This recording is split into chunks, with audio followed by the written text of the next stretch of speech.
Allez, c'est parti. Donc, enchantée, merci à tous d'être là. Du coup, donc, je suis Bénédicte, je suis la responsable d'agence de la Compagnie des Lavandières de Grenoble Sud, puisqu'actuellement, donc, on a deux agences sur Grenoble, Grenoble Nord et Grenoble Sud.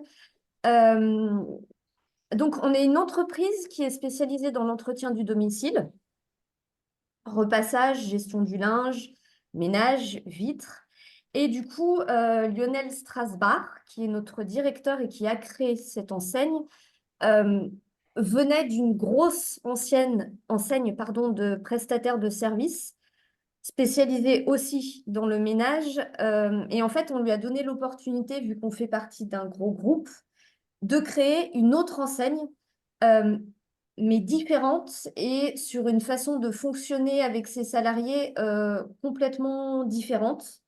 À savoir que Lionel, à cette époque-là, voulait justement partir de cette enseigne parce que beaucoup de choses le gênaient par rapport à la façon de traiter, on va dire, les salariés. Euh, Ils étaient un peu traités comme des numéros. Ils prenaient pas forcément le temps de s'intéresser à leurs salariés, savoir comment ils allaient, savoir si ça se passait bien. Et du coup, il a réfléchi et parti justement sur l'idée d'un management libérant afin de pouvoir valoriser justement les métiers des services à la personne et surtout les assistants ménagers, que nous, du coup, on appelle les lavandiers et non des hommes ou des femmes de ménage, euh, pour essayer de créer une enseigne en fait de service à la personne, certes différente, mais en mettant, oui, l'humain au cœur de l'entreprise et des pratiques et surtout en essayant d'être bienveillant avec nos salariés et nos clients, parce qu'il n'y a pas que les salariés, il y a aussi les clients, et d'intégrer en fait nos clients dans notre façon de fonctionner. Euh, du coup, ce qui a été le plus... Alors, nous, on est parti de zéro, vu qu'on est parti directement d'un management libérant. On n'est pas parti d'un management traditionnel, puis sur un management libérant. Donc, je pense que finalement, ça a été quand même beaucoup plus facile que les entreprises qui partent sur un autre management. Euh, on va dire les difficultés et qui sont toujours existantes et qui sont toujours nos points de vigilance, c'est de ne pas retomber justement dans un management traditionnel. Euh, Être aussi dans l'accompagnement et pas faire à la place de nos lavandiers. Parce qu'après, comme je vais vous expliquer, on les laisse assez autonomes sur pas mal de choses. Euh, et tenter de mettre aussi un climat de confiance, que ce soit des trois côtés, moi en tant que responsable d'agence, eux en tant que lavandier et aussi avec nos clients. Pour vous expliquer du coup un peu notre façon de fonctionner, donc notre management libérant, nous, ce qu'on souhaite, c'est que nos lavandiers soient autonomes. Donc on va les rendre autonomes au niveau de la gestion des plannings. On va partir de zéro, j'embauche un lavandier, je vais lui établir son planning. Euh, Mais si mon lavandier, par exemple, trouve que son planning est pas cohérent au niveau de la sectorisation, au niveau des horaires ou même au niveau de ses clients, il peut le modifier directement. Il va voir, lui, directement avec ses clients et après me donner les informations. Et moi, du coup, au niveau du logiciel, je vais faire les modifications. Mais c'est lui qui va vraiment gérer avec ses clients et avec l'accord de ses clients. Pareil, si il est absent, on va lui laisser prévenir directement ses clients. Moi, je vais venir en bout de chaîne. S'il peut faire des reports d'intervention pour pas que ça gêne ses clients dans la semaine parce qu'il a des disponibilités, pareil, on le laisse complètement autonome là-dessus. Il gère et il peut aussi, du coup, proposer à ses collègues les remplacements et s'organiser entre eux pour tout ce qui va être gestion des clés, gestion des horaires, gestion des remplacements tout simplement. Euh, Au niveau justement de l'autonomie aussi, euh, on va enfin c'est même plus, non, c'est même pas de l'autonomie, pardon. Euh, pour essayer aussi de les valoriser, ce qu'on a mis en place, c'est que dès qu'un nouveau lavandier arrive, alors c'est ce que j'ai mis par contre en place sur Grenoble, je demande en fait à mes anciens lavandiers enfin, un ou plusieurs, d'être tuteur du nouveau lavandier, d'être en binôme sur des interventions ou tout simplement tuteur si jamais il a la moindre question, qu'en fait il passe par un de ses collègues. S'il a des interrogations, s'il rencontre aussi tout simplement des problèmes, éventuellement avec des clients, il peut en parler directement avec son collègue. Après, on a mis aussi en place pour les valoriser, en fait, on leur demande de participer au développement de l'agence. Pour ce faire, ils peuvent aller faire de la prescription ou ce qu'on appelle du boitage. Donc la prescription, c'est aller à la rencontre, pardon, des commerçants afin de parler de la compagnie des lavandières, de distribuer des flyers. Ça va nous permettre de trouver certes de nouveaux clients, mais ça peut nous permettre aussi de trouver de nouveaux lavandiers. Et après, le boitage, c'est du coup aller distribuer dans les boîtes aux lettres des flyers. Là, par contre, oui, ça va toucher vraiment de potentiels nouveaux clients.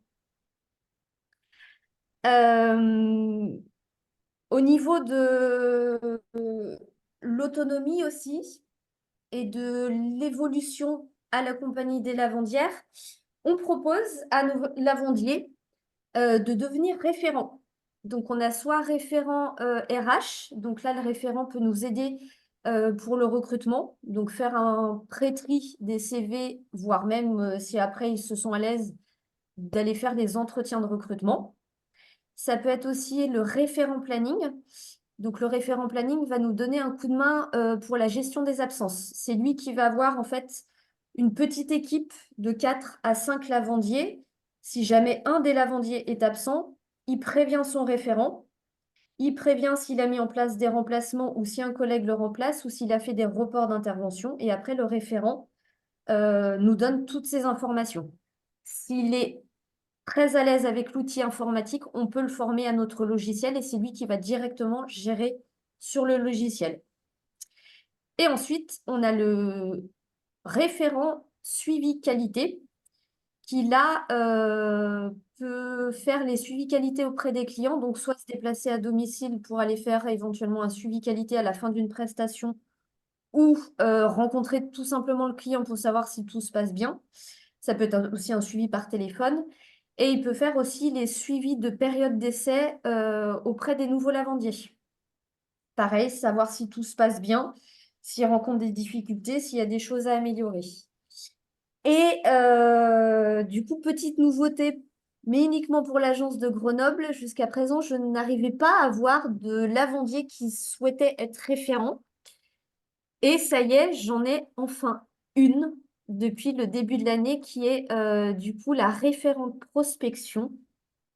C'est elle qui s'occupe de... Parce que du coup, pour la prospection, on a tout un tableau Excel avec toutes nos zones que chaque lavandier, normalement, à chaque fin de prospection, doit nous remplir. Et vu que c'était assez compliqué qu'il soit rempli régulièrement, du coup, j'ai une de mes lavandières qui est référente. C'est elle qui collecte toutes les données, qui les rentre dans ce tableau et qui nous a établi aussi de nouvelles zones, voire même qui a découpé de nouvelles zones pour chaque lavandier. Euh, Au niveau des points clés, enfin des points réussites enfin des réussites qu'on a pu avoir, bah du coup, euh, pour ma part, c'est ma petite réussite d'avoir enfin une référente. Euh, Après, à savoir que maintenant, on a de plus en plus de lavandiers dans toute la France, du coup, qui souhaitent passer référent. Et on a réussi, du coup, là, depuis le mois de septembre, sur l'agence de Reims, la référente planning est passée, du coup, responsable de secteur. Donc, elle s'occupe d'un petit secteur qui a été ouvert. Et sur l'agence aussi de Angers, un référent planning est passé responsable de secteur. Ça s'est pas fait en quelques semaines, ça s'est fait vraiment sur une grosse période. Ils ont été accompagnés pendant à peu près un an euh, pour pouvoir prendre ce poste, être à l'aise avec tous les outils informatiques Ils ont été formés par les responsables d'agence, formés à notre siège social. Ils ont été accompagnés par le service RH, par notre direction. Et du coup, ça avance petit à petit. Ils suivent leur petit bonhomme de chemin. Au niveau des points de vigilance, parce que oui, ce n'est pas tout beau, tout rose, finalement, euh, il y a beaucoup de petits, on va dire, de petits soucis à côté. Euh, je disais de ne pas retomber dans un management traditionnel. Malheureusement, c'est très honnêtement assez facile. Moi, la première. Malgré qu'on ait eu pas mal de formations, surtout en fait quand on commence éventuellement à avoir des soucis avec les lavandiers. Euh, on peut avoir le cas, vu qu'on propose des véhicules de service. Malheureusement, on s'est aperçu qu'il y avait eu pas mal d'abus. Parce qu'on était parti à l'origine sur une relation de confiance, sachant qu'ils ont tous des véhicules. Ils ont aussi une carte essence. Donc ça va faire maintenant plus d'un an et demi que les cartes essence ont été mises en place. Et en fait, pendant un an, on n'a jamais vérifié l'utilisation des cartes essence. On a fait vraiment, vraiment confiance. Et il s'est avéré que quand on a commencé à regarder, du coup, les factures, eh ben, il s'est avéré qu'il y avait énormément d'abus. Donc maintenant, bah, depuis le mois de septembre, en fait, chaque semaine, on reçoit un fichier et on vérifie. Après, alors après, c'est ma façon de fonctionner. Moi, je sais que dès que j'embauche un nouveau lavandier, je ne lui mens pas. Je lui dis que l'utilisation de la carte essence est vérifiée et que oui, potentiellement, il peut avoir des sanctions si jamais on se rend compte qu'il y a des abus. Ça a été le cas dans certaines agences. Il y a même eu des licenciements parce qu'il y a vraiment eu des gros abus. Bah, exemple, une lavandière a utilisé 5 fois enfin, a fait 5 pleins dans une seule semaine, pardon. Et aussi l'utilisation des véhicules, parce qu'il s'est avéré que oui, pareil, on ne vérifiait pas, mais il s'est avéré que certains utilisaient vu que c'est un véhicule de service, l'utilisaient en dehors de leurs horaires de travail, voire même ont eu des accidents pendant le week-end, tout simplement. Euh, donc maintenant, c'est pareil, on est beaucoup plus vigilant. Mais en toute transparence, après, ils sont tous au courant que oui, éventuellement, on peut faire même aussi, par exemple, des contrôles sur la propreté de la voiture parce qu'il est arrivé que les voitures soient dans un état lamentable. Ça m'est arrivé avec une de mes lavandières, justement. Donc maintenant, oui, on a remis un cadre, peut-être qu'il n'y avait pas au début, justement, ou peu. Et il s'est avéré que finalement, c'était, on va dire, ça devenait un peu obligatoire et même urgent de le remettre. Euh, Après, ça passe. Il y a pas de... enfin, ça n'a pas été mal accueilli par les lavandiers qui étaient là, par exemple, depuis le début. Au contraire, je pense, enfin, il y en a même certains qui n'étaient pas... qui ont repris leurs collègues de travail, qui avaient fait justement ces écarts. Donc voilà. Après, au niveau de nos réussites aussi, je pense qu'on a réussi dans chaque agence à ce qu'il y ait, et c'était un peu le but aussi de toute façon, un véritable esprit d'équipe avec nos lavandiers, en mettant en place des réunions d'agence. Si je prends mon exemple, mes réunions d'agence, alors mis à part l'hiver, l'été, je ne les fais jamais à l'agence. Je les fais, par exemple, dans un parc pour que ce soit moins formel et que la parole se libère. Et c'est avéré que l'hiver, je les entends pas beaucoup parler quand on est en agence pendant les réunions. Par contre, l'été, nos réunions durent beaucoup plus longtemps. Donc apparemment, ça a l'air de fonctionner finalement. À l'origine, on avait mis en place des visios à la semaine. Mais suite à un petit sondage avec mes lavandiers, en fait, ils m'ont demandé à ce qu'on maintienne nos réunions mensuelles en présentiel, mais qu'on arrête les visios parce qu'ils trouvaient que justement, il y avait trop de... Enfin, c'était pas... Il y avait une distance finalement qui n'appréciaient pas. Donc, on a arrêté ces visios et du coup, on a mis en place, à leur demande, les réunions en présentiel. Euh, Et on a mis en place aussi des petites, pour ceux qui le souhaitent, bien sûr, euh, pour les faire participer. En fait, au mois de février, on a fait un petit sondage sur toutes les agences. Il y a à peu près 5 lavandiers qui vont aller à notre siège social et c'est eux qui, en fait, avec des interviews, des vidéos, des tutos, qui vont vendre la compagnie des lavandières auprès de nos futurs recrues, voire même de nos futurs clients. En fait, il va avoir une campagne de pub sur les réseaux sociaux et c'est nos lavandiers finalement qui vont la faire. Donc ça va se passer sur une journée complète, si je ne me trompe pas, au siège social. Et donc oui, ce sera au mois de février. Voilà, que vous dire de plus? Je pense que j'ai fait le tour à peu près de pas mal de choses. Hein. Bah, écoute, si, on peut continuer par question-réponse parce que moi, j'ai déjà plein de questions. Donc, si ça te va, on peut continuer par question-réponse. Eh bien allez, c'est parti. Super.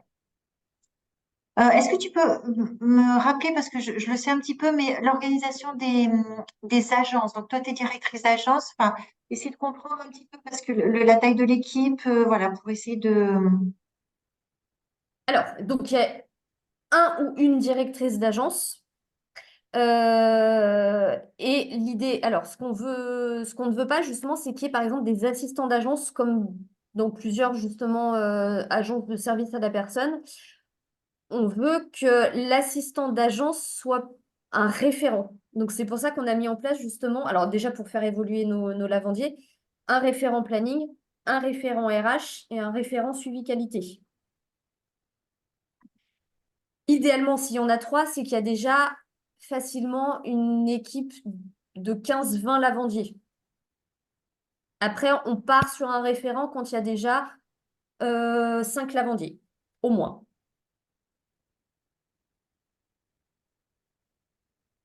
D'accord. Euh, je propose à Cynthia, Frédéric et Damien, dès que vous avez une question, vous levez la main. Alors, comme on a les vignettes, ça suffit en fait. Tu vois. Vous pouvez le faire avec votre propre main. Ouais. Quelle est la population sociologiquement de tes lavandiers, lavandières? À la fois homme-femme, âge et puis background. Alors, j'ai actuellement 7 lavandiers, je n'ai qu'un seul homme dans mon équipe. Et au niveau des âges, ma plus jeune lavandière a 21 ans et la plus âgée a 59 ans. J'ai bah alors, mon lavandier est un ancien auxiliaire de vie. Après, je vais avoir, surtout au niveau des jeunes, elles font des pauses au niveau de leurs études. Et du coup, c'est en attendant de reprendre leurs études qu'elles ont choisi de faire ce métier. Finalement, le en attendant pour une se prolonge à mon plus grand plaisir, puisque ça va faire finalement 1 an et demi. Et après, c'est vrai que les autres venaient déjà soit de l'hôtellerie, soit de l'entretien du domicile aussi. Euh, Frédéric, tu avais une question? Oui, à plusieurs reprises, tu as parlé d'un point de départ qui était le souhait de valoriser, Mhm. notamment dans la mise en place des référents. Est-ce qu'il y a une contrepartie à cet engagement de leur côté, autre que de valorisation professionnelle, on pourrait dire? Une contrepartie, par exemple, financière? Oui, Alors oui, ceux qui sont référents, du coup, ont une petite majoration financière. Et chose que je n'ai pas dit aussi, c'est que j'ai oublié de parler des avantages qu'on leur propose. Ils ont la voiture de service, le téléphone pro, les tickets restaurants et des primes semestrielles qui peuvent aller jusqu'à 750 euros brut. et Et après, le but... Oui, pardon. comment se décide ou comment se met en place un référent? Est-ce que c'est sur volontariat, initiative individuelle qui dit moi j'aimerais bien être référent? Est-ce qu'il y a une forme de recrutement interne? Comment ça se passe? Cooptation, Alors, ouais, je me suis ça posé peut la être question. sur du volontariat, comme par exemple, pour ma part, ma référente, c'est moi qui lui ai proposé. Elle n'avait pas forcément envie. En gros, elle voulait pas, elle voulait faire son travail sans se prendre la tête. Donc, c'est pour ça qu'elle n'avait pas forcément envie de passer référente. Mais oui, ça peut être Alors, puis, il y a pas de délai. Si, par exemple, au moment du recrutement, on sent que quelqu'un pourrait devenir assez rapidement référent, ça peut se faire tout de suite. Et Idéalement, on attend quand même un petit peu. comment ça justifie du coup vis-à-vis des autres? Ah, là-dessus, il n'y a aucun souci parce qu'ils le savent tous que s'ils souhaitent passer référent, ils peuvent se proposer. Donc là-dessus, on n'a jusqu'à présent jamais eu de soucis. Oui, vas-y, Cynthia.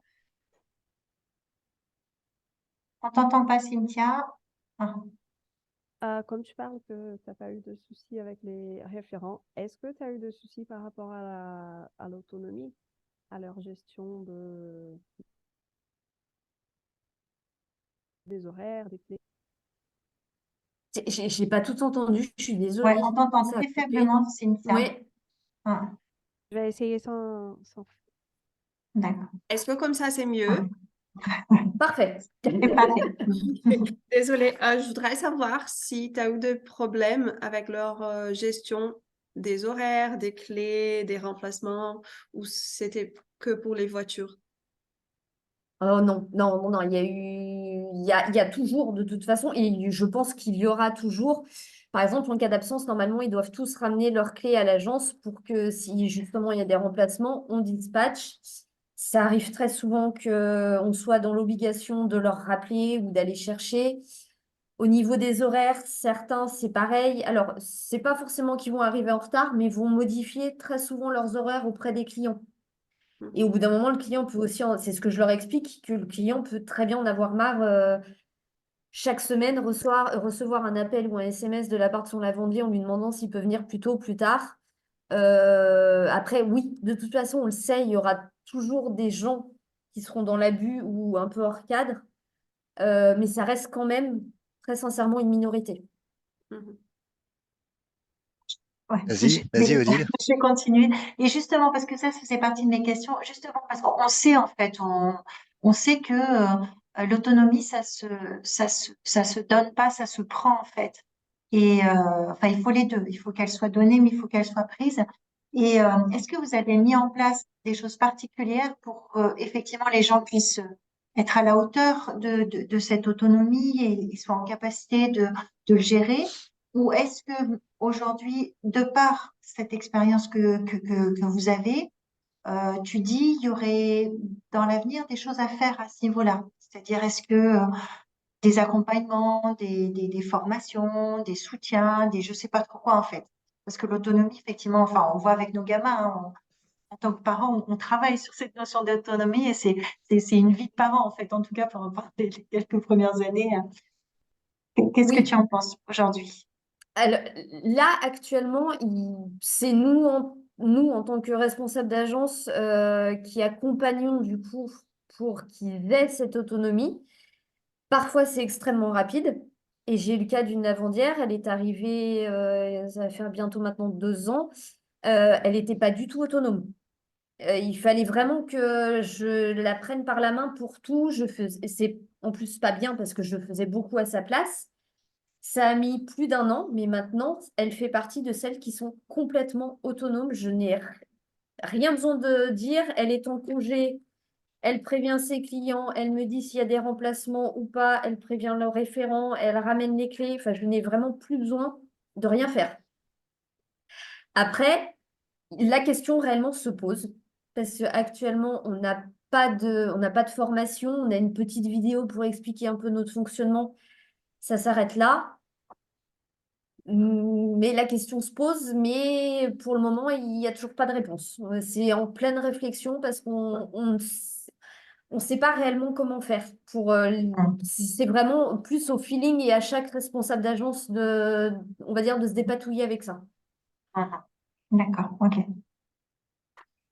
Mais toi, ton expérience, par exemple, est-ce que tu pourrais dire aujourd'hui un conseil que tu pourrais donner à une responsable d'agence en disant, bah voilà, moi j'ai essayé plusieurs trucs et je sais que globalement, ça contribue à aider la personne à monter en autonomie. Tu... La confiance. Je crois que c'est surtout, c'est dur, c'est très dur. Je vais pas dire le contraire, mais en fait, ouais, faut leur faire confiance. Il faut qu'ils nous fassent confiance aussi. Mm. Mm. Et finalement, quand ça se passe comme ça, quand on n'est pas de- dans le Mm. flicage, ça se passe beaucoup mieux, justement. De toute façon, on le voit, même quand à partir du moment où on part dans le flicage, on sait que de toute façon, ça ne tiendra pas et le lavandier partira. Mais oui, la confiance. Oui. Leur Mm. montrer que de toute façon, on est là aussi si jamais leur montrer et leur dire que oui, si jamais il y a le moindre souci, de toute façon, on est là. Mais oui, leur faire confiance et qu'ils nous fassent confiance. La Mm. gouvernance, comment ça se passe? Le siège social, il est où? Et c'est une SA? C'est quoi comme statut? Alors, c'est le siège social, il se trouve au Mans. Donc, on fait partie d'un gros groupe, le groupe Wicker. Ah oui, Euh, d'accord, oui. d'accord. Donc après, c'est pour ça aussi que Lionel a pu créer la compagnie des lavandières, c'est qu'il y a un gros groupe aussi derrière qui a les reins solides. Oui. Lui-même l'a dit, de toute façon, s'il avait été tout seul, non, il aurait peut-être certainement pas pris le risque de le créer. C'est que là, on lui a donné l'occasion et que le groupe est derrière. Ah oui. Frédéric, t'avais levé la main? Euh, oui, je ne sais plus pourquoi, mais Ah. euh, en fait, j'ai deux questions qui viennent par rapport à la question de la confiance. C'est comment le cadre de cette confiance a été défini au départ avec eux? Est-ce que c'était quelque chose d'un peu descendant? Est-ce que c'était quelque chose de co-construit? Est-ce que ça a été quelque chose d'assez léger, d'informel, ou au contraire de bien écrit, du type contrat? Parce que j'entends le souci de ne pas fliquer, malgré tout, l'exemple des voitures montre qu'il y a une question de contrôle qui est nécessaire néanmoins.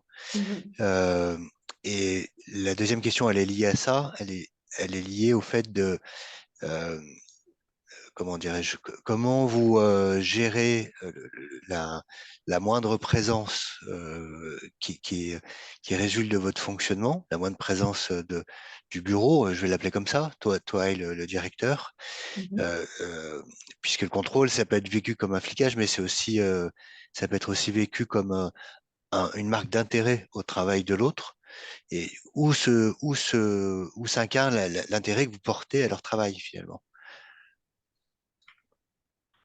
Alors, au niveau de la confiance, il y a, on va dire que c'est un contrat moral entre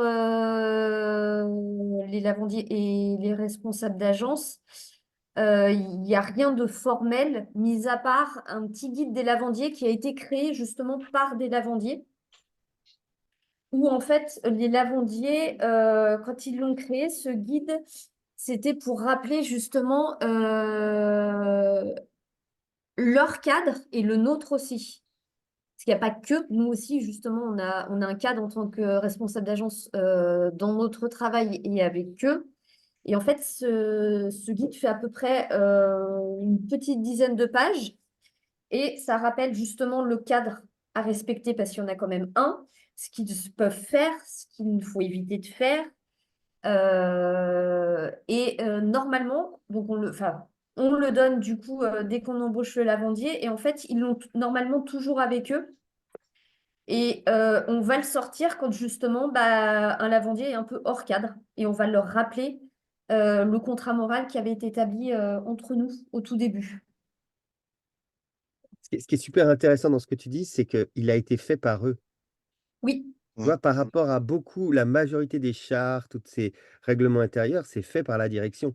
Alors que là, c'est fait par les praticiens. Donc l'autonomie, elle vient bien quelque chose de bottom-up. C'est eux qui ont fait ça. Et donc, j'aimerais beaucoup le lire. Lire cette prose parce que Oui. je pense que dans le récit qui est fait et comment c'est fait, c'est leurs mots à eux et ça fait toute la différence en termes d'appropriation de cet outil de gestion, parce que c'est un outil de gestion. Après, c'est Tout à opposable et fait. cetera, mais ça a été fait par eux. Oui. Donc, ça serait possible que tu nous fasses passer cet exemplaire, enfin un exemplaire? Ça sera Ben, je envisageable? peux vous l'envoyer par mail. Normalement, oui, on a la version numérique, donc oui, il n'y a pas de D'accord. souci.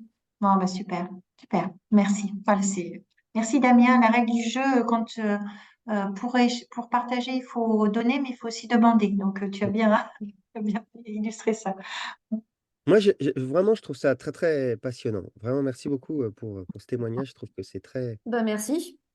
très intéressant et ça me donne vraiment envie de, je vais essayer il faut que je trouve le temps, mais de rédiger un cas sur, principalement sur la compagnie des lavandières, du groupe Wicker, mais sur la compagnie des lavandières et peut-être Ne même dis un pas peu tout de sur, suite tes conclusions, Damien. Tu le feras pour tout à l'heure. On est encore dans le témoignage et dans les questions, s'il te pardon, plaît.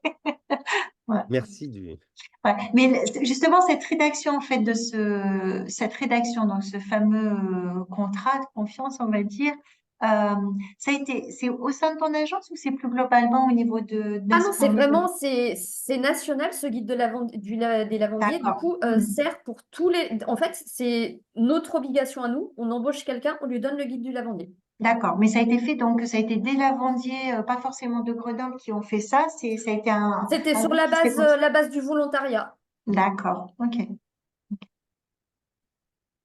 Je réitère ma demande pour Pardon. partager. Non, c'était sûr, il n'y a pas de souci parce qu'on a creusé le sujet du coup.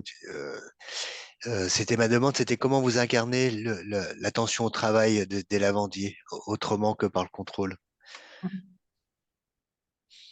Alors, c'est-à-dire, À quel moment vous allez voir ce qui se passe pour eux, comment ça se passe, est-ce que ça se passe bien, est-ce qu'ils font bien leur travail, est-ce que ils ont des difficultés, est-ce que tel client est plus facile que l'autre, comment on peut vous aider, etc., etc. alors moi déjà, j'aime pas dire que je fais des contrôles. Je fais plus du suivi. Comme tu veux. J'aime pas, non mais après, oui, non Ah, mais oui, après, oui, non, voilà. mais c'est.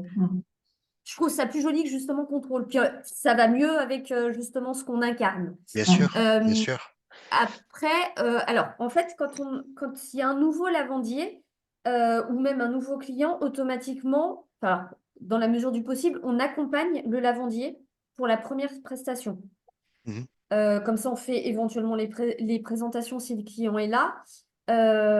Et après, on va faire un suivi au niveau des interventions auprès du client pour savoir comment ça se passe et auprès aussi du lavandier.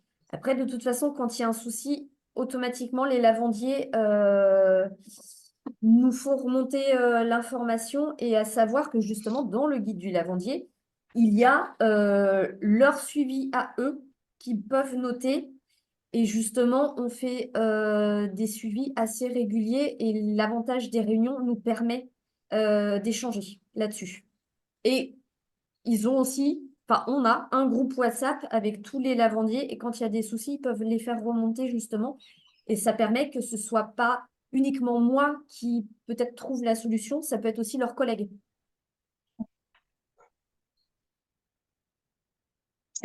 En termes de rituel d'équipe, en termes de fréquence, toi, tu les vois individuellement, régulièrement, ou est-ce que tu les vois tous ensemble? Tu parles des réunions d'équipe, c'est je sais C'est plus, enfin, mensuel, c'est mensuel, d'accord. mensuel et après individuellement, alors si jamais c'est leur demande ou à ma demande, ou bah après quand ils ont le temps de passer à l'agence, parce qu'après c'est pas l'agence n'est pas Hmm. forcément bien située par rapport à leur planning.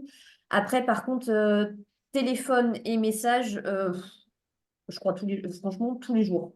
D'accord, t'es en relation Avec avec. certains, on a même nos petits rituels quand ils ont leur pause, on s'appelle pour, alors pas du tout pour le travail, juste pour papoter, mais on a nos petits rituels avec chacun. Hmm, d'accord.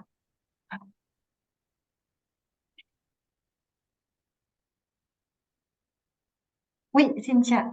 Est-ce que je pourrais parler un peu plus de système des tuteurs à leur entrée?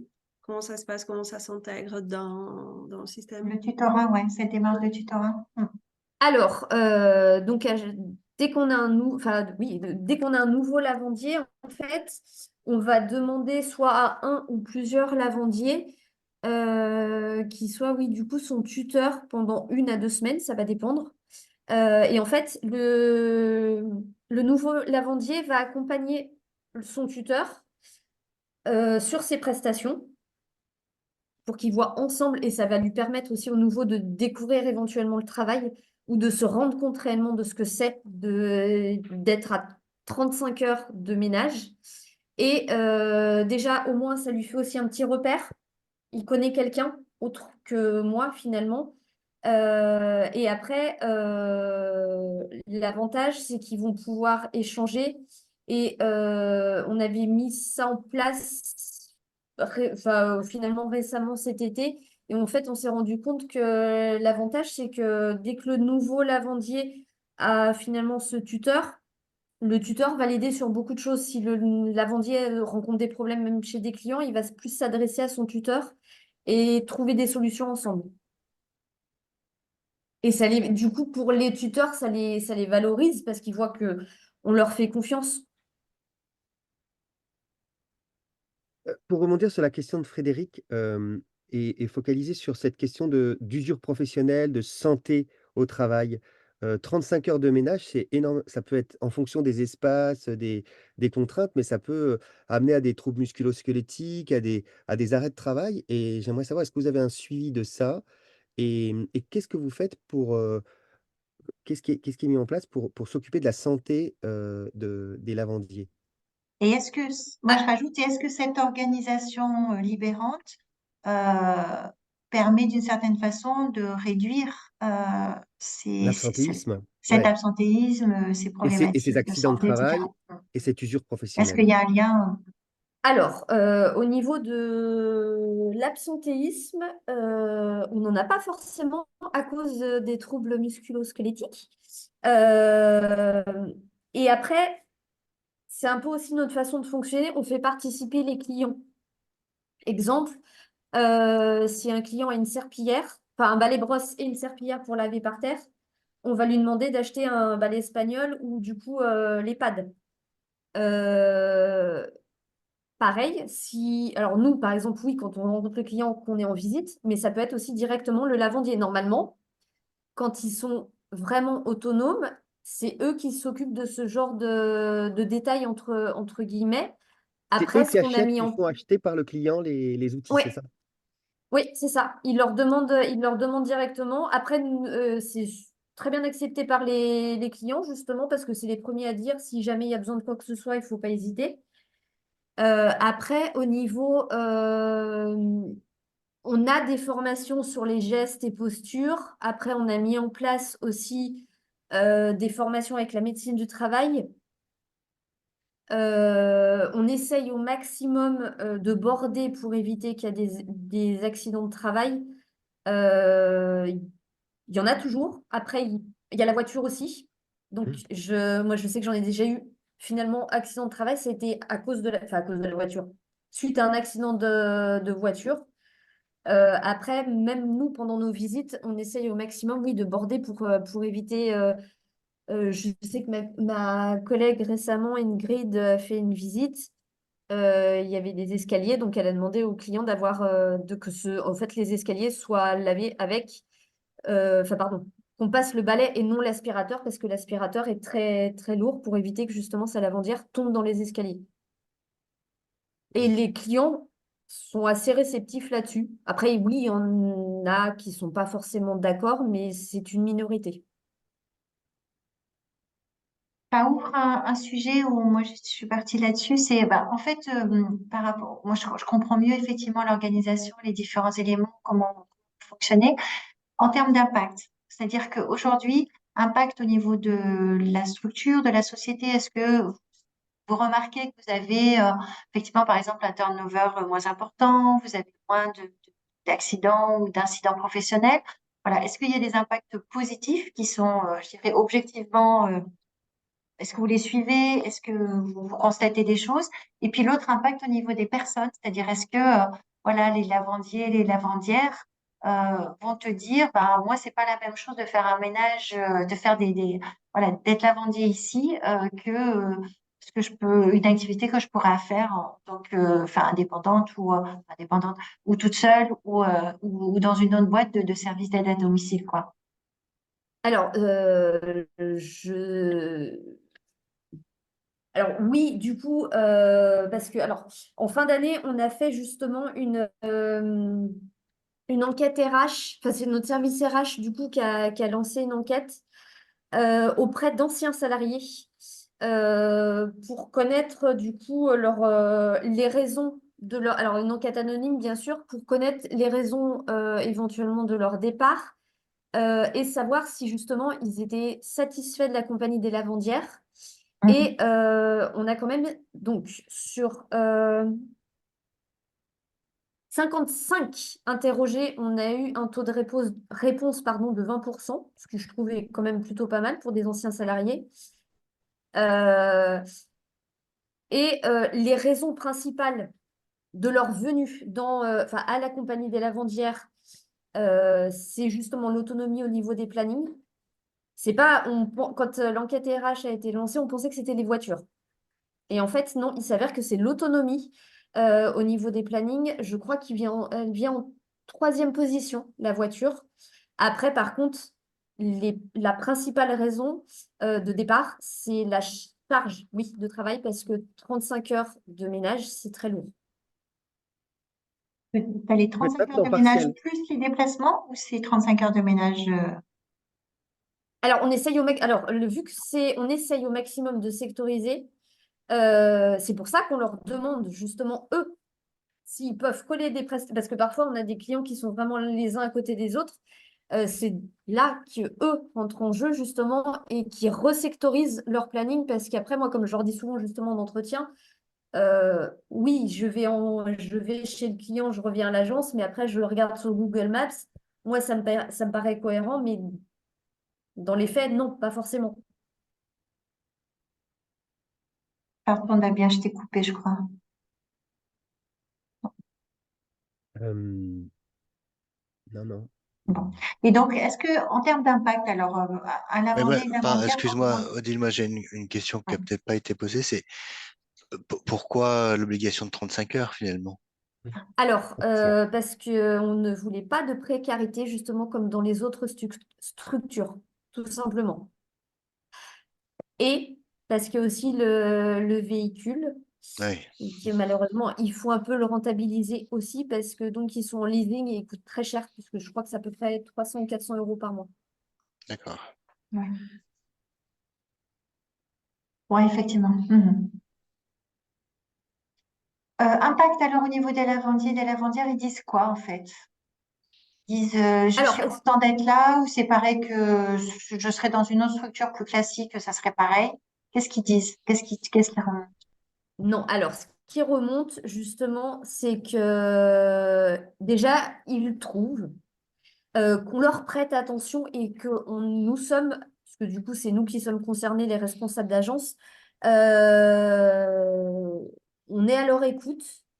Pour vous donner des chiffres, certains, il y a quand même 39,2%, parce qu'il y a eu aussi une enquête RH avec les salariés qui étaient actuellement chez nous. Il y a à peu près 40% qui sont là pour l'esprit d'équipe et qui restent chez la compagnie des lavandières pour ça. 35% parce que c'est un CDI. Et donc, pardon, j'ai mal estimé, 30% pour la voiture de service. Ah. Oui, donc l'esprit d'équipe, qu'est-ce que j'ai dit? Euh, en deuxième, c'était, je sais plus, et CDI, Le CDI, le le CDI, CDI. et les après, conditions effectivement, la d'emploi, ouais. voiture de Les service. conditions d'emploi. Mais les conditions d'emploi, Et finalement, qui sont à double tranchant. C'est-à-dire que c'est bien d'avoir 35 heures de ménage et en même temps, c'est une charge très élevée d'avoir 35 heures de ménage, surtout peut-être avec des populations vieillissantes, quoi. Peut-être à 30 ou 40 ans, ça va, mais à 60 ans, 35 heures de ménage, faut les faire, quoi. Donc d'où oui, ah ouais, mais l'enjeu complètement. RH de faire progresser en référent, de croître et d'aménager la- le poste de travail Mhm. des salariés Ouais, vieillissants, quoi. ouais, Qu'est-ce que mais vous avez pardon. sur ça, sur la dimension, pas de la carrière, mais du salarié de plus de 50 ans?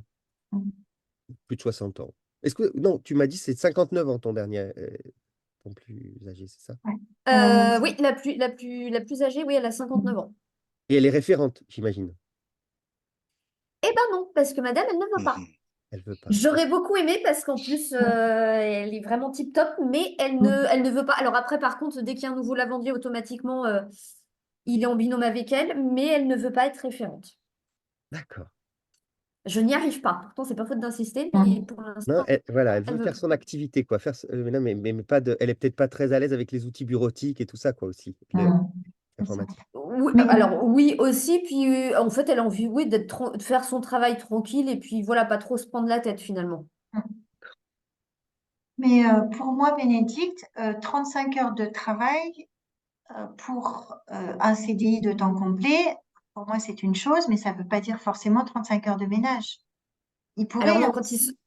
quand Ouais. ils sont référents, justement, c'est pas 35 heures de ménage plus leurs heures de référent. Alors déjà, quand ils sont référents, on limite au niveau des heures parce qu'on veut pas non plus qu'ils... Parce qu'en fait, au tout début, quand il y a eu des référents, certains se donnaient à fond, mais par exemple, ils finissaient leur journée de travail de ménage à 18 heures et ils travaillaient comme référent jusqu'à 21 heures. Et en fait, non, c'est pas ce qu'on leur demande, c'est un plus. Mais il faut pas non plus, de mémoire, si je me trompe pas, c'est grand maximum 1 heure par jour en tant que référent, pas plus. Et c'est pas 35 heures plus 5 heures en plus dans la semaine. On les décharge au niveau de leurs heures de ménage et ils ont leurs heures de référent à côté. Et un lavandier qui, quand il n'y a pas de boulot pour le lavandier, tu fais comment? Vous faites comment? Parce que j'imagine que c'est un sacré exercice de quelqu'un, tu peux l'embaucher en CDI. Il a X clients, puis tout d'un coup, ben voilà, il arrête, etc. Et puis il y a moins d'activités à proposer à ceux où c'est lavandière. Comment on gère ça? Alors, de là à ne pouvoir lui proposer d'heures, c'est encore jamais arrivé, je touche du bois. Ah, Mais après, on a les périodes, bah, par exemple, là, la période des fêtes de Noël, où l'activité est en baisse, on a énormément d'annulations. Et c'est de là qu'ils peuvent justement prospecter pour éviter de ah, perdre des heures. Par exemple, 3 heures d'annulés, ils vont faire 3 heures de prospection, comme ça, ils perdent pas d'heures. Et ils participent du coup au développement de l'agence. d'accord, ouais. Mhm. Ok, je comprends. Mais après, on n'embauche pas quelqu'un si on n'a pas assez d'heures à proposer. Alors après, moi, c'est ma façon de faire. J'embauche quelqu'un si j'ai au moins une vingtaine d'heures par semaine à proposer. Et après, de toute façon, on évolue sur le temps plein. Mhm. Mhm. Comment ça fonctionne la rémunération chez vous? Est-ce que c'est un même salaire? Est-ce qu'il y a voilà, comment ça se passe, les aspects rémunération et puis éventuellement partage de la valeur s'il y a je sais pas s'il y a des bénéfices, est-ce qu'ils sont partagés? Enfin, j'en sais rien. Toute cette Alors, partie-là. pour l'instant, on est encore un peu trop neuf pour le partage des bénéfices, j'avouerai. Alors, au niveau de la rémunération, en fait, on a donc les assistants ménagers 1, assistants ménagers 2 et assistants ménagers 3. Donc, l'assistant ménager est au SMIC, mais il n'est pas référent. Donc, après, voiture, ticket resto, prime semestrielle. Assistant ménager 2, SMIC plus, et je vais devoir tricher parce que je ne me rappelle plus, et 15 centimes en plus de l'heure et donc référent. Et assistant ménager 3, c'est au SMIC, plus 1 € en plus de l'heure, et il est ce qu'on appelle lavandier référent, ou là, il est lavandier, pardon, confirmé, où là, il va être référent, voire même il va gérer tous les remplacements en urgence. Et oui, mais qui décide qu'il passe 1, 2, etc. Enfin, c'est C'est quelque nous, chose c'est c'est les toi. responsables D'accord. d'agence. Mm. Et ils peuvent après aussi se proposer. Mais après, non, non, c'est bien là-dessus, on est libre. c'est bien nous, c'est pas, enfin, on n'a pas besoin d'avoir forcément l'accord de notre direction. D'accord. Et au niveau. Non, Les je primes sont peux. des primes individuelles ou collectives? Attends, Damien, il y a Frédéric qui avait Pardon. Non, non, mais commandé. vas-y, fini. Ah, pardon, Damien. C'est juste les primes, c'est individuel ou collectif? Alors, les primes sont collectives, mais dans la prime semestrielle, alors maintenant, on l'a enlevée du coup à leur demande, en plus, à la demande des lavandiers. Il y avait une partie qui était, c'était 50%, je crois, de leur prime, oui, il me semble. C'était sur la satisfaction client. Et en fait, on envoyait des enquêtes de satisfaction en fin de semestre à tous nos clients. Et il fallait que 70% des clients de chaque lavandier répondent et que chaque lavandier ait entre 8 et 10 sur 10. Alors, entre 8 et 10 sur 10, c'est très facile. La preuve, la moyenne générale a été de 9,6 sur 10. Mais le plus compliqué, c'était que 70% des clients répondent. Et en fait, justement, ça a été retiré de la prime, cette satisfaction client, à la demande des lavandiers. Parce que ça les stressait justement chaque semestre de devoir relancer leurs clients pour qu'ils pensent à répondre, pour qu'ils leur disent que potentiellement, ils pourraient ne pas toucher leur prime si justement les clients ne répondaient pas. Et c'est lourd pour les Et clients, ça. après, Ouais. ouais, oui, après, on a certains clients qui clairement n'avaient pas envie de répondre, ils trouvaient ça un peu pénible, ouais. Toutes les... La question, c'était quel décalage il peut y avoir ou pas entre les heures prescrites de ménage au niveau de l'intervention d'un client et les heures réellement réalisées. Je pose la question parce que moi, je connais un petit peu le secteur du nettoyage. J'ai souvent travaillé en recrutement pour les entreprises de propreté ou dans d'autres contextes. Et on sait bien que selon les entreprises et les contextes, et les donneurs d'ordre sont pas exempts de responsabilité en la matière, il y a parfois des choses où on sait d'avance que l'attribution du nombre d'heures pour telle ou telle prestation est largement insuffisante, ce qui pousse les salariés à faire plus que leurs heures finalement. Voilà. Donc ma question, c'est vous, comment vous vous situez là-dedans? Alors, donc nous, les responsables d'agence, quand il y a un nouveau client, donc on fait une visite à domicile où là, on va établir un devis. On va partir sur, par exemple, une prestation de 3 heures. Euh, il se peut, puisque quand on fait la visite, il se peut qu'on estime mal, plus ou moins. Après, on le précise aussi au client qu'on peut réajuster et c'est le lavandier qui lui-même va nous dire si c'est trop ou pas assez. Si le lavandier est assez autonome, c'est lui directement qui va en parler au client quand, par exemple, il n'y a pas assez d'heures. Ça m'est arrivé encore dernièrement avec mon lavandier. Il a vu directement en fait avec sa cliente. On a été parti sur 3 heures. Sauf qu'en fait, souvent, elle lui demandait toujours un peu plus. Donc, soit il débordait, soit il n'avait pas le temps de tout faire.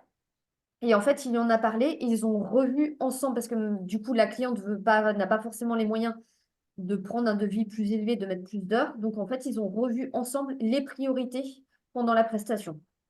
D'accord, merci. J'avais une question tout à l'heure sur le recrutement. Oui. Euh, alors j'ai eu une partie des réponses par le profil des gens qui ont été recrutés, mais est-ce que vous, d'une façon ou d'une autre, est-ce que vous vérifiez la capacité des gens à atteindre cette autonomie au moment du recrutement? Et si oui, comment? Alors, j'allais justement dire, c'est assez compliqué. Oui, Enfin, si, alors certains, on va s'en rendre compte tout de suite que par exemple, ils ne sont pas du tout autonomes. J'ai déjà eu le cas en recrutement où oui, enfin, je savais que la personne n'allait pas être autonome. Après, qu'est-ce qui te l'a indiqué? idéalement, Qu'est-ce qui te l'a indiqué? euh, la personne, par exemple, est venue à l'entretien. Elle n'arrivait pas à trouver, donc elle m'a appelé. Donc alors que je lui avais déjà indiqué au téléphone, en principe, quand je cale le rendez-vous. Après, elle n'arrivait pas à trouver l'interphone, donc elle m'a rappelé. Après, elle m'a rappelé parce qu'elle n'arrivait pas à nous trouver, du coup, dans l'immeuble. Donc on sent que c'est pas forcément quelqu'un de très... Enfin oui, j'ai senti que c'était pas forcément quelqu'un de très autonome. Après, idéalement, on sait que les personnes qui travaillent en CESU sont autonomes vu qu'ils ont l'habitude de travailler seuls et de Mm. gérer eux-mêmes leurs clients. Mm. Donc oui, c'est sûr qu'idéalement, trouver quelqu'un qui travaille en CESU. Après, c'est pas forcément ce qu'on recherche. Enfin, c'est même pas du tout ce qu'on recherche en fait finalement. Nous, on recherche vraiment quelqu'un qui a du savoir-être. Après, on peut l'aider à devenir autonome, on peut l'aider à acquérir des compétences. C'est le chemin que tu as fait avec la personne dont tu as décrit l'expérience d'apprentissage. Tout à Euh, fait. voilà. Et comment ça s'est passé concrètement avec cette personne, les différentes étapes? À quoi tu as été attentive, toi, pour lui faire passer ces différentes étapes d'autonomie? Bah, ça a été finalement, ça s'est fait. Oui, finalement, ça s'est fait naturellement quand elle a été absente. À lui réexpliquer à chaque fois, à l'aider, à lui dire, bah voilà, il faut que tu préviennes tes clients, tu me rappelles pour me dire si du coup tu as besoin de faire des reports ou des remplacements. Et après aussi, ce qui l'a aidé, c'est que finalement, quand j'ai commencé à lui envoyer des nouveaux lavandiers, c'est venu finalement avec ça. Ouais, finalement, c'est venu aussi principalement avec ça quand elle est devenue tutrice. Ok. À force d'expliquer, je pense, le fonctionnement, elle a mis finalement en C'est, application. c'est pas le moment des feedbacks, j'ai bien compris, mais c'est Oui, super intéressant. Frédéric. Moi, j'ai rien dit, mais j'ai pris une note. C'est pas le moment. Ça va être le moment dans pas longtemps. Je pense que même d'ailleurs, je me demande si on n'y est pas. Bah, il y a Ouais, cinq on a minutes, hein, ma dépassé. montre, mais Ah ouais, ouais. Ouais, effectivement, il reste 5 minutes. Non, mais ça y est, bah, je pense qu'effectivement, on va arriver sur les feedbacks. T'as raison, Frédéric. Bon, moi, j'avais encore plein de questions, mais il reste effectivement 5 minutes et l'idée, c'est qu'on ne se mette pas en retard. Ce que je vous propose, c'est que Cynthia, Frédéric, Damien et moi, on prend 30 secondes et on essaye de rédiger les éléments clés qui nous paraissent, voilà, qui nous ont intéressés, qu'on retient de ce témoignage, et puis on prendra la parole avec Bénédicte. Et dès que vous êtes prêts, vous levez la main.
C'est bon pour tout le monde?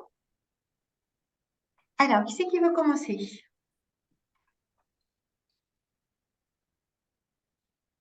Moi, je veux bien. Allez, Cynthia. Euh, Cynthia. Tout d'abord, merci Bénédicte, tu as été très claire et très linéaire dans ta présentation, donc merci, c'est bien pour suivre. Oui. Ce que je retiens comme élément clé, c'est l'autonomie accompagnée des lavandiers, des travailleurs, et c'est le système de tutorat comme un moyen de prise d'autonomie et d'apprentissage. Ouais. Et que l'autonomie est un double tranchant. Super. Et tu Merci. donnes la parole À Frédéric. moi, j'ai retenu 5 choses. La première, c'est une phrase qui m'est venue enfin, qui avait été le propos d'un autre participant à Énergiste à boîte. Je crois que c'était Pascal Mioche, qui était quelque chose du type j'ai fait confiance et j'y suis allé.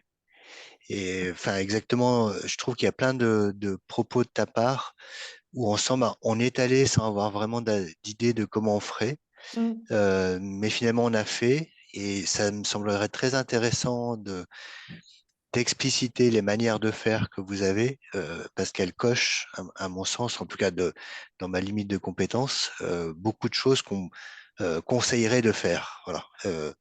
Typiquement, le fait l'exemple de la personne là dont tu viens de parler qui a continué à s'autonomiser en ayant elle-même à transmettre, c'est vraiment super riche.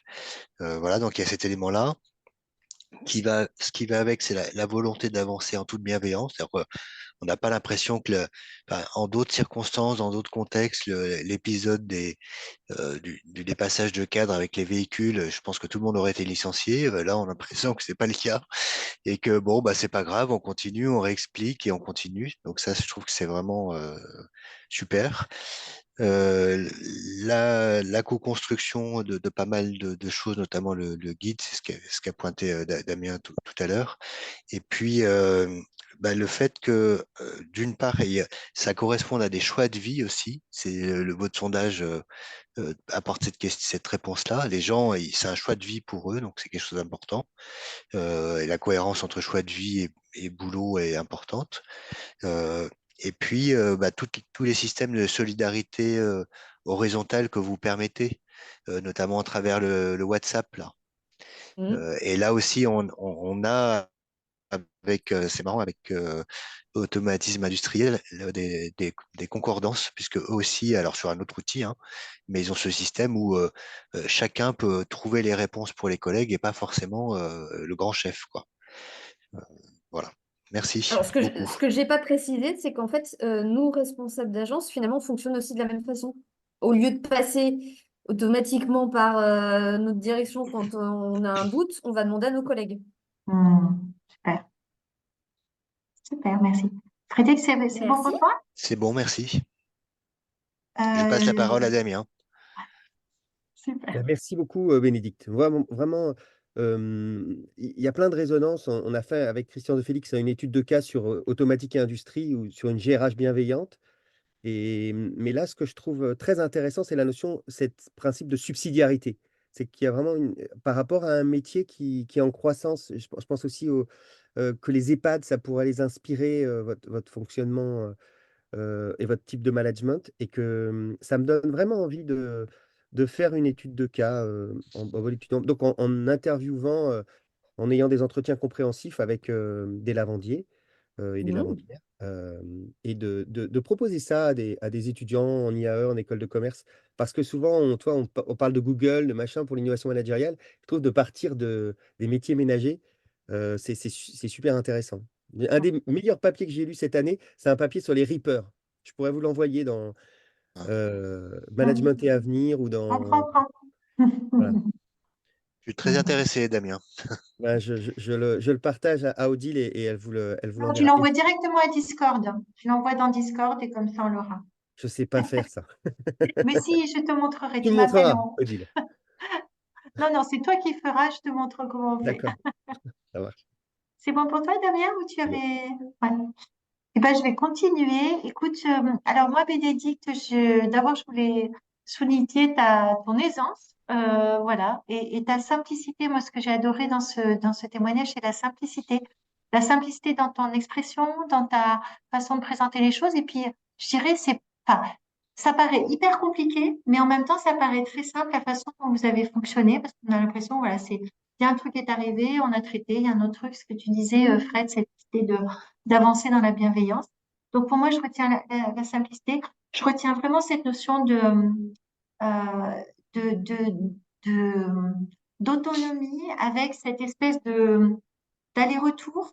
Alors, enfin, cette espèce de combo que vous avez fait pour aller vers l'autonomie. Donc, aller-retour entre autonomie et recadrage. Et on sent qu'il y a vraiment quelque chose, etc. Et puis, cette notion aussi d'autonomie en utilisant, voilà, le tutorat, moi, je trouve ça génial. Enfin, je suis convaincue que quand on enseigne quelque chose à quelqu'un, c'est là où on apprend le plus en fait. Et donc, l'apprentissage de l'autonomie par le tutorat, je trouve ça excellent. Ça m'a pas étonné qu'on retienne tout ça. Et puis, j'ai trouvé super chouette que cette notion de ne pas retomber dans le management traditionnel. Enfin, c'est cette simplicité dans cette parole qui me paraît très difficile pour certains à dire, mais que voilà, je pense qu'il y a dans à la fois, je trouve qu'il y a une souplesse dans comment dire, dans dans l'outillage Opal, entreprise libérée, machin, etc. Et qui fait que on peut retomber peut-être facilement dans cette histoire de, de management traditionnel, mais c'est aussi ce qui fait la faiblesse et la force. Et c'est ça que je trouve intéressant en fait. Et ça doit être super compliqué en fait à gérer, mais ça se fait en confiance par rapport à là où vous en êtes. Et puis le dernier truc, c'est que j'ai l'impression aussi que de la même façon que les lavandiers, vous donnez des trucs et en fait ils vont proposer des choses. Au niveau de la structure, j'ai l'impression que vous êtes aussi dans cette espèce d'assemblage de qu'est-ce qu'on donne et puis qu'est-ce qu'on fait construire et que il y a une espèce d'agilité autour de ça. Et je pense que enfin, moi, je serais curieuse de creuser cet aspect-là. Et voilà.